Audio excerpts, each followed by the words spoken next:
JEE, IIT రాసే వాళ్ళకి మీరిచ్చే సలహా ఏంటి? అవునమ్మా. ఇప్పుడేంటంటే ఈ పిల్లలందరూ చాలా రోజుల నుంచి ప్రిపేర్ అవుతున్న పిల్లలు. ఇప్పుడు నువ్వన్నట్టుగా ఏడో తరగతి నుంచి ప్రిపేర్ అయ్యే పిల్లలు కూడా ఉన్నారమ్మా ఇందులో.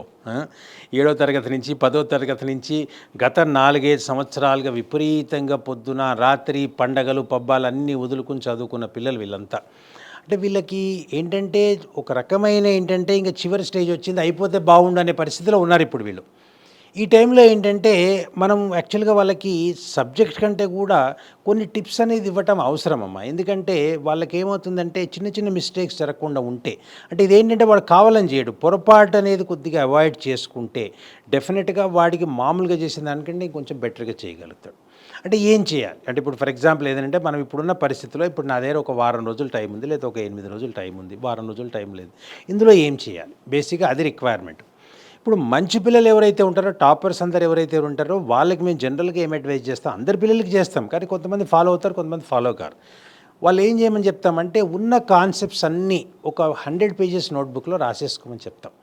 అంటే చాప్టర్ వైజ్, అంటే ఇప్పుడు ఒక చాప్టర్ మనం చెప్తున్నాం, పర్ముటేషన్ చెప్తున్నాం, లేకపోతే ఒక కోనిక్ సెక్షన్స్ చెప్తున్నాం, లేకపోతే ఒక కాంప్లెక్స్ నెంబర్స్ చెప్తున్నాం. దాంట్లో ఉన్న ఇంపార్టెంట్ కాన్సెప్ట్స్ అన్నీ వాళ్ళకి మేము క్లాస్ అయిపోయిన తర్వాత ఇంటి దగ్గరికి వెళ్ళి రాసుకోమని చెప్తాం.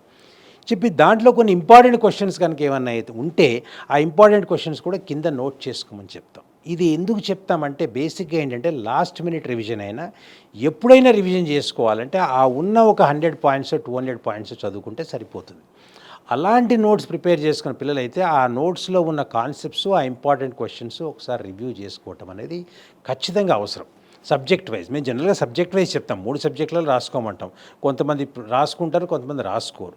రాసుకోని పిల్లలు ఎవరైతే ఉంటే ఆ మొత్తం నోట్స్ రిఫర్ చేసుకుని అందులో ఉన్న ఇంపార్టెంట్ క్వశ్చన్స్ అన్నీ, ఇంపార్టెంట్ కాన్సెప్ట్స్ అన్నీ ఒక్కసారి చూసేసుకుంటే ఎక్కువ టైం పట్టదు వాళ్ళకి. ఎందుకంటే ఓన్లీ ఒక 100 పేజెస్ నోట్బుక్లో మొత్తం కాన్సెప్ట్స్, ఇంపార్టెంట్ క్వశ్చన్స్ అన్నీ వచ్చేస్తాయి. అది చదవడానికి వాడికి హార్డ్లీ ఒక 4 అవర్స్, ఒక 5 అవర్స్ పడుతుంది.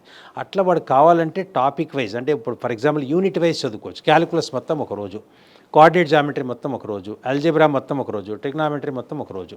ఆ ఇంపార్టెంట్ కాన్సెప్ట్స్, ఇంపార్టెంట్ క్వశ్చన్స్ చదువుకోవడం ఫస్ట్ పాయింట్ అమ్మ. ఇది ఫస్ట్ ఇంపార్టెంట్ పాయింట్. రెండో పాయింట్ ఏంటంటే వీళ్ళు ఇప్పుడు బాగా వేడి మీద ఉంటారు. ఎందుకంటే ఇప్పుడు ప్రతిరోజు ఒక 50 లెక్కలు, ఒక 100 లెక్కలు చేస్తూ ఉంటారు ఈ పిల్లలందరూ. సడన్గా ఒక్కసారి వదిలేయకూడదు. అంటే ఎక్సర్సైజ్ చేసిన తర్వాత ఒకటేసారి ఆపేయొద్దంటారు. జనరల్గా ఏమంటారంటే కూల్ డౌన్ చేయమంటారు. ఇప్పుడు ఒక ట్రెడ్మిల్ మీద ఒక 30 మినిట్స్ నడిచిన తర్వాత ఒకటేసారి దిగిపోమని చెప్పరు. వాళ్ళు ఏం చెప్తారంటే ఫస్టు ఒక 12 కిలోమీటర్స్ పర్ అవర్ నడిచేవాడిని ఫస్ట్ 8కి రా, 8 నుంచి 6కి రా, 6 నుంచి 2కి రా అలా చెప్తారు.